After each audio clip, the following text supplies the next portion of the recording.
leitura do Evangelho, ela está no Evangelho de João, capítulo 2, do verso 1 até o verso 11.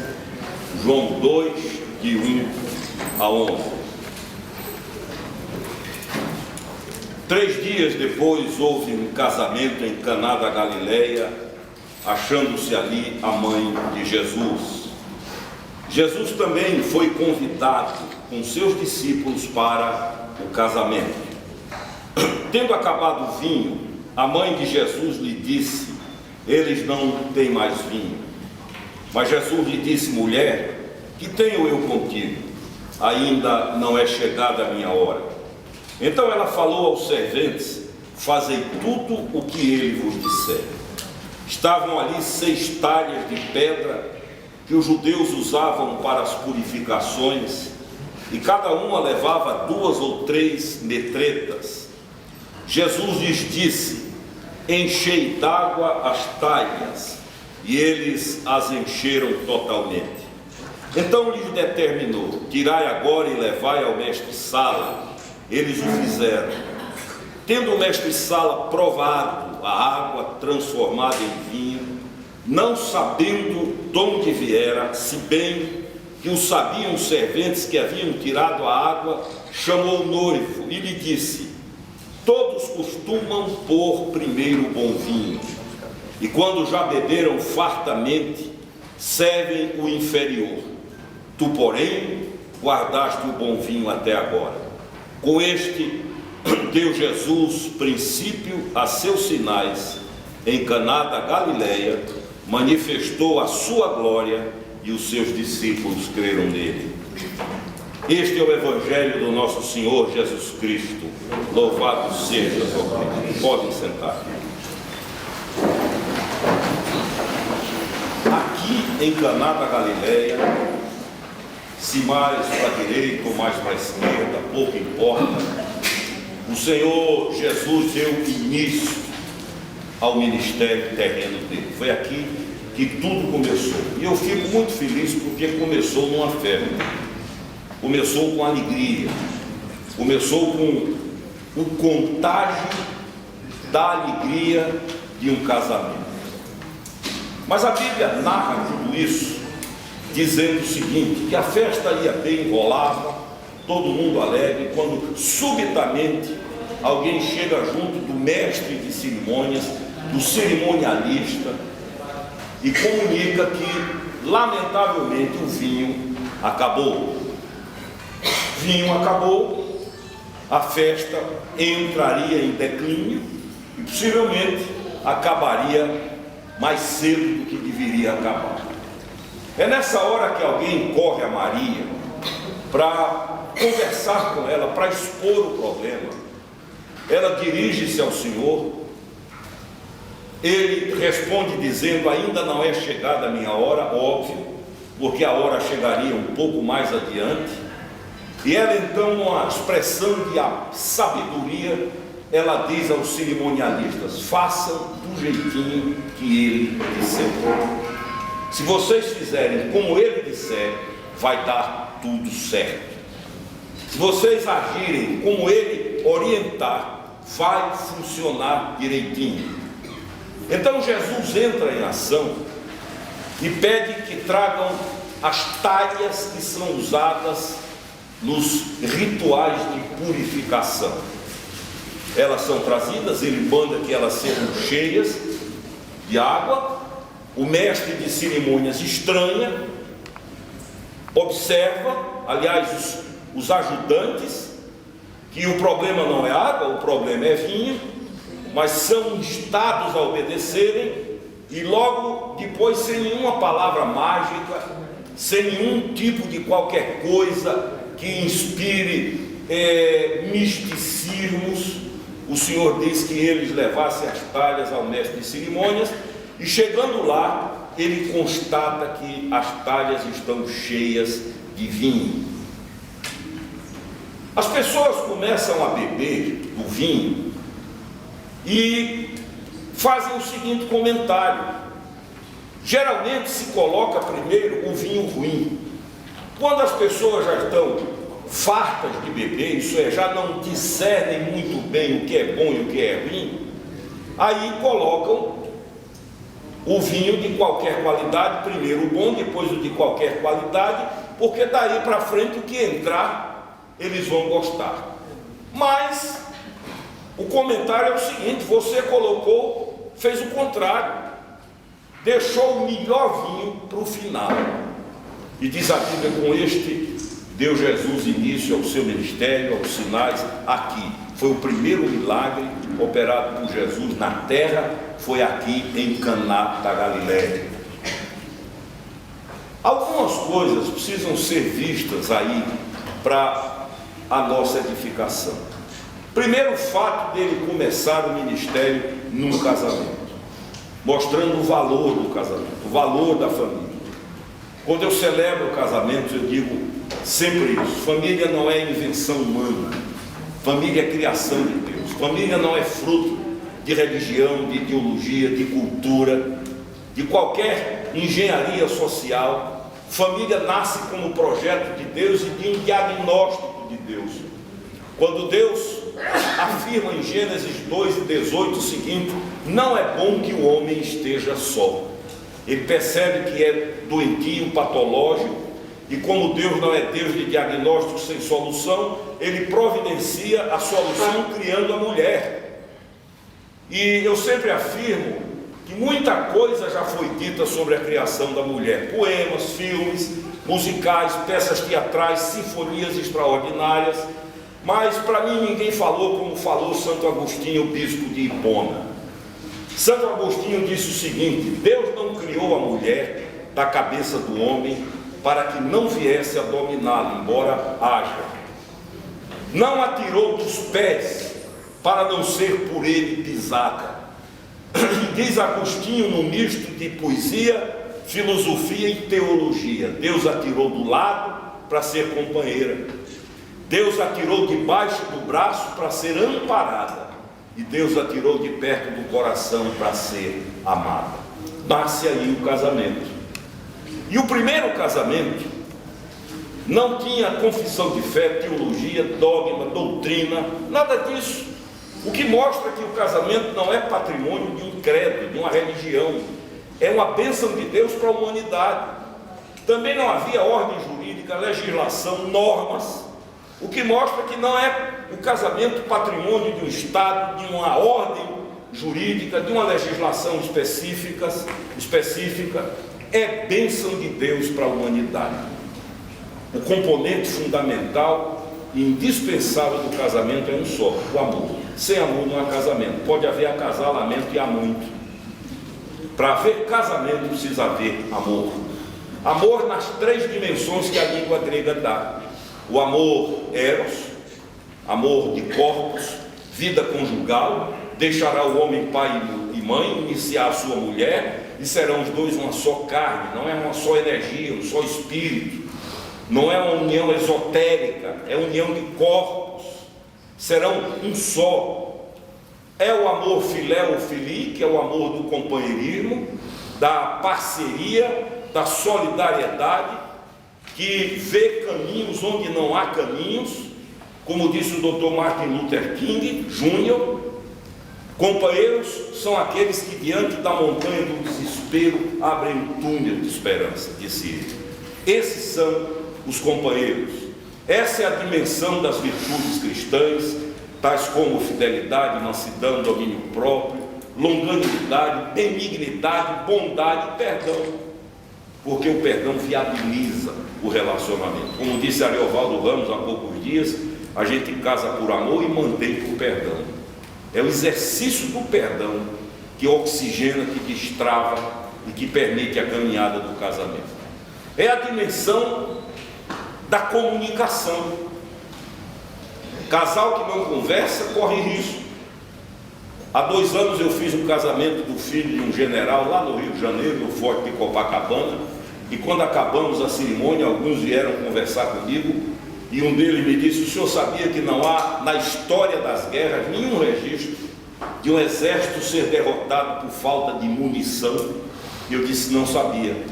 E ele continuou: mas há muitos registros de exércitos vergonhosamente derrotados por falha na comunicação.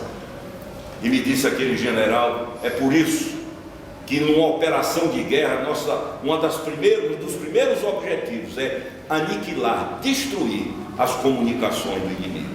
Na vida 2 acontece isso. Quando vai ficando monossilábico, é, sim, não, em. A conversa é fundamental, e Jesus disse: não se ponha o sol.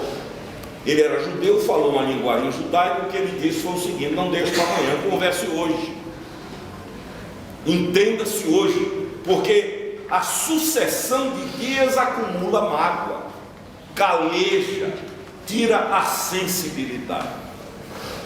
Essa é a dimensão das prioridades. É aquela história que eu contei já várias vezes do casal que vai para uma festa, saem já atrasados, brigam, finalmente ele entra numa rua, a mulher diz que está errada, ele explode, ela se cala, lá na frente ele vê que realmente a coisa estava errada e ela é que estava com a razão, calado, faz a volta, e ela calada, e lá para as tantas ele não resiste e diz: se você tinha tanta certeza e se sabia que era para cá, por que não falou?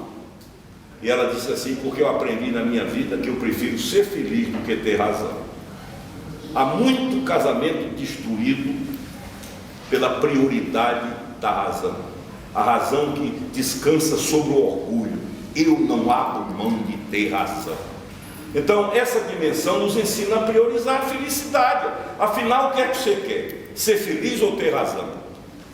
Se priorizar a felicidade, queridos, a razão vem por gravidade. E a terceira palavra bíblica para amor no casamento é ágape. Esse é um amor que não nasce, não brota na natureza humana contaminada. Só a Bíblia diz que só o Espírito Santo derrama esse amor em nós. Esse é o amor de 1 Coríntios 13, aquele texto que nós lemos. O amor que tudo espera, tudo suporta, tudo crê, não arde em ciúme, não se ensoberbece, não vibra com a injustiça. Isso não é aquele amor que diz: bem feito, está colhendo o que plantou, eu sabia que ia acontecer, eu lhe avisei. Esse é o amor que, segundo o apóstolo Paulo, jamais acaba. Esses três unidos formam a trança do casamento. Salomão disse: o cordão de 3 dobras dificilmente se quebra. A primeira dobra, eu digo sempre, é o marido, o sacerdote. Mas vocês só terão autoridade no que falam se a vida harmonizar com o palavreado. Na hora que for diagnosticado que você não é o que fala, nem fala o que é uma coisa e fala outra, o que fala bonito e vive feio, meu amigo, o caminho para a desgraça está aberto. Mas quando há esta fusão, quando há esta união entre atitude e verbo, o que é a encarnação do verbo? É o verbo sendo o que fala. O que Jesus falou foi o que ele viveu. Aí a autoridade brota. Eu digo sempre às noivas, citando o Dr. Peter Marshall, foi capelão do Senado norte-americano nos anos 1950, um sermão imortal dele, cujo título é Guardiães das Fontes, e ele dizia: vocês são as guardiãs da nascente. O lar é a nascente da sociedade. E Peter Marshall argumentava dizendo: se a nascente for mantida limpa, a probabilidade do leito ser limpo é muito maior. Principalmente diante de uma mídia contaminada como é hoje no Brasil, suja, imunda, uma internet com 321 milhões de sites pornográficos.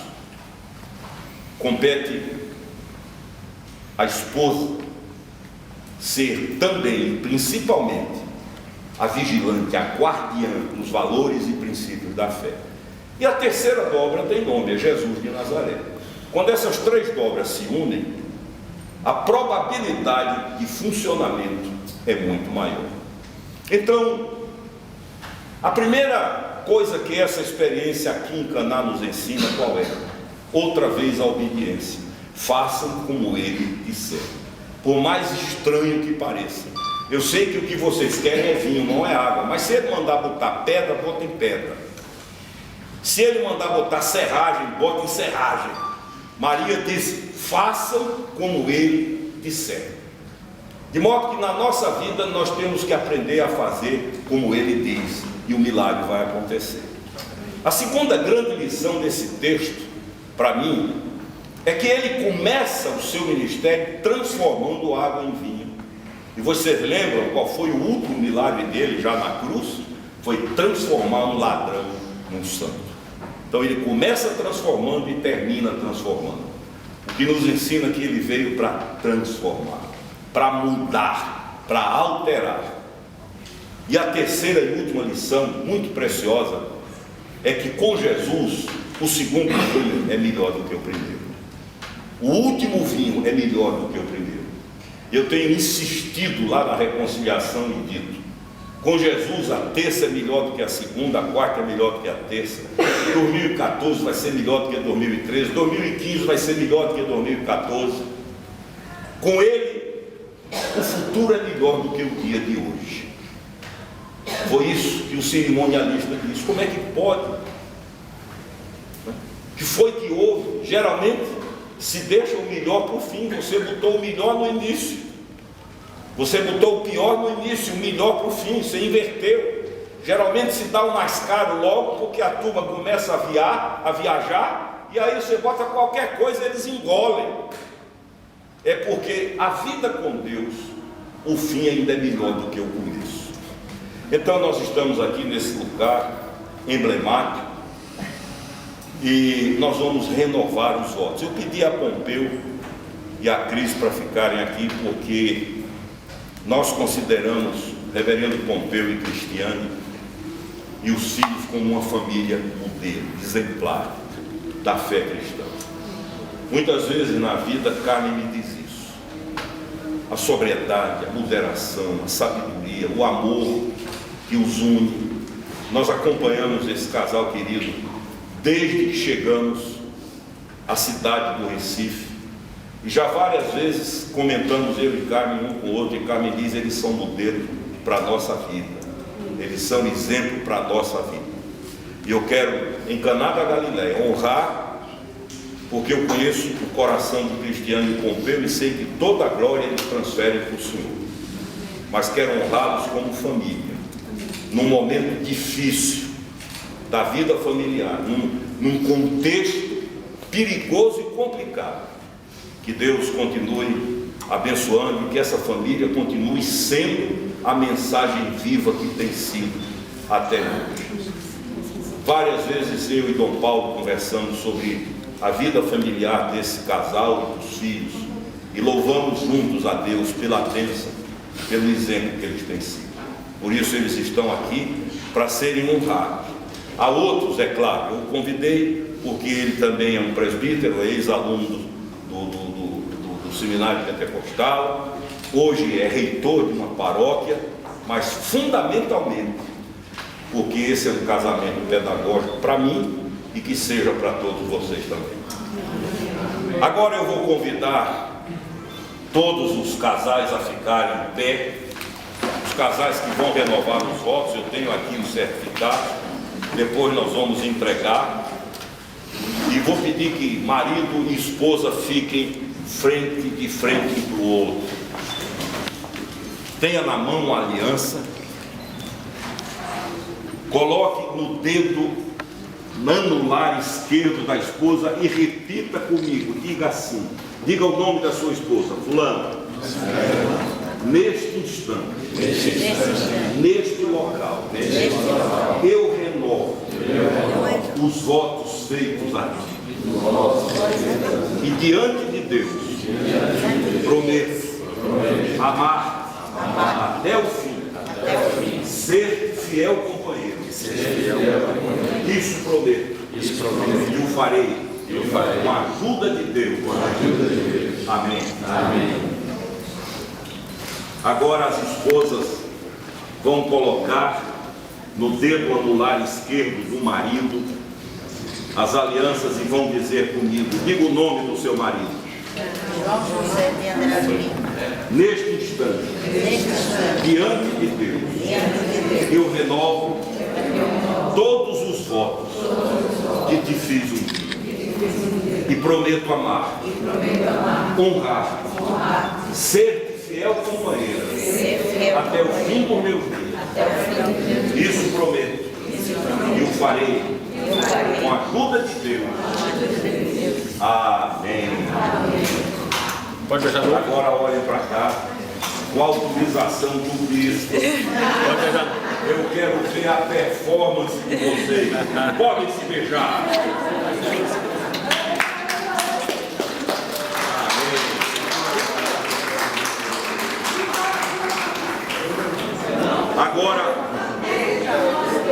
Agora nós vamos fazer o seguinte. De novo.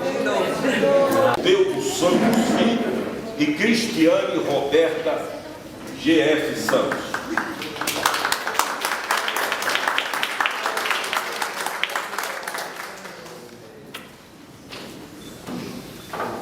Raimundo Nonato Nogueira de Assis e Elma Santos de Assis.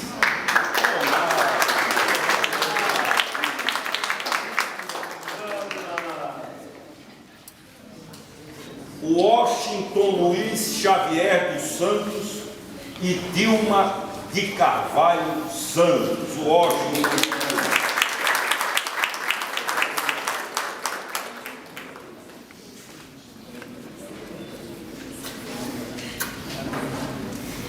João José de Andrade Lima e Márcia Genice Ribeiro Lima.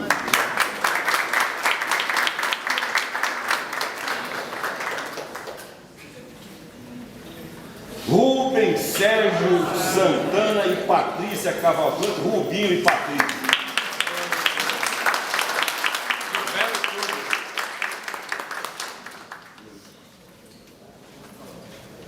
José Luiz Soares Mudiz de Araújo e Elaine Ávila de Oliveira.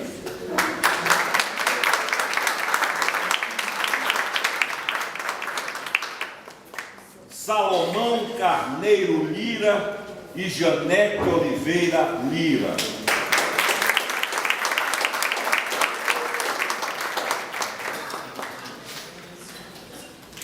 Paulo Roberto Figliolo e Edileuza Coelho de Medeiros Figliolo.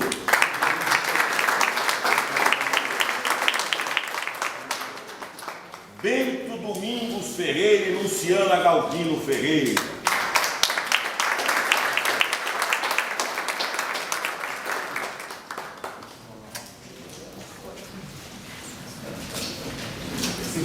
Rossini Milé Moraes Filho e Cíndia Rosane Vaz Milé Moraes.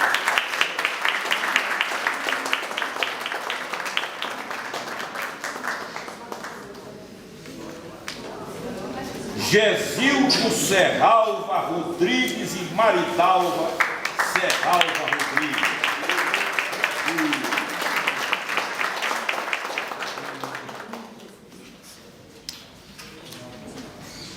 Elísio Correia da Cruz Júnior e Nailde Guimarães Cruz.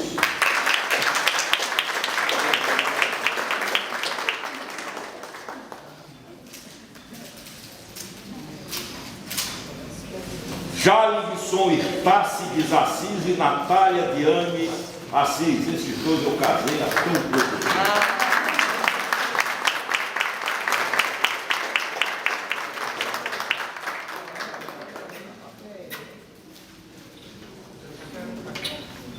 Mário César Lessa Paula e Maria Luciana Brenan Coelho Lessa.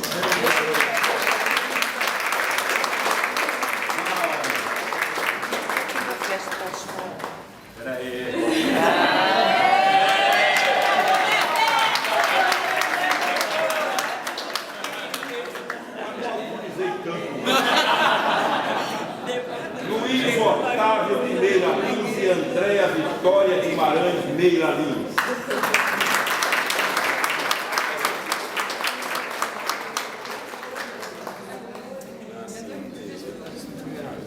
Jorge Alves Cavalcante e Célia Maria Rabelo Galvão Alves.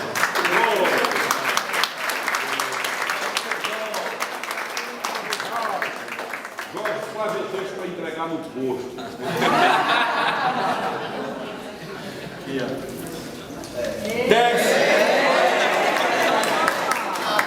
Décio Alves de Lívia e Alcione Lemos de Lira.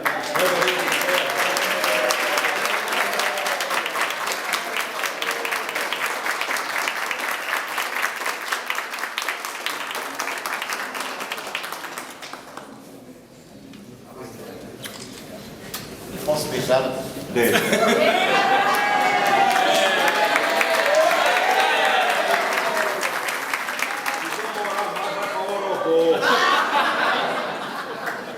Otônio Cavalcante Silva e Maria do Socorro Cavalcante.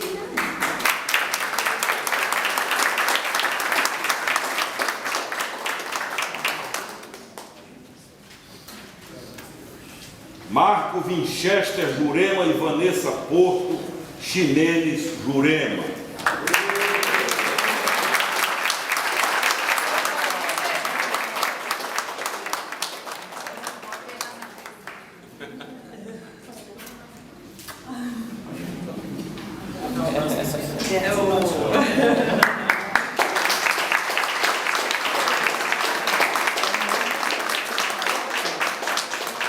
Agora, Posso beijar, pastor?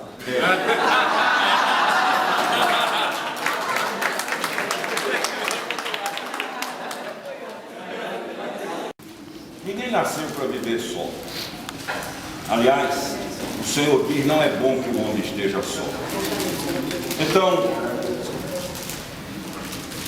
como o Senhor operou o primeiro milagre no casamento, nós queremos orar por aqueles que estão sós e que sonham também com uma família, querem ter uma família, querem uma companhia, querem ter alguém para compartilhar a vida, para sorrir, para chorar, para brigar, para andar juntos, para viver.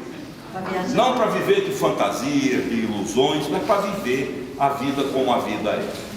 Então eu não vou chamar aqui à frente, obviamente, mas aí onde você está, põe a mão no peito, curve a sua cabeça e vamos orar.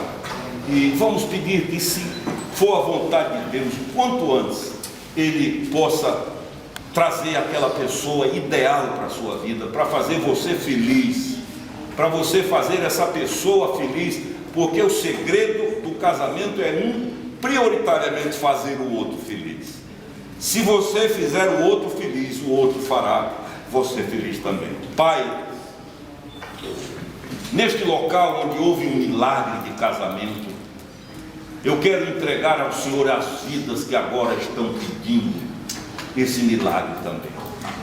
Tu sabes que é complicado escolher, hoje os dias são perigosos, o risco é muito grande, por isso eu quero pedir em nome de Jesus que Tu envies a pessoa certa, aquela pessoa que será amiga, que trará afeto, carinho, amor, aquela pessoa que será parceira na vida para o que der e vier. Tu conheces, Senhor, e Tu sabes onde está. Move agora os corações, para que na próxima vez que voltarmos aqui, estas pessoas voltem casadas, abençoadas. Eu abençoo essas pessoas em nome do Pai, do Filho e do Espírito Santo. Peço que Tu me respondas e nos respondas em nome de Jesus. Amém.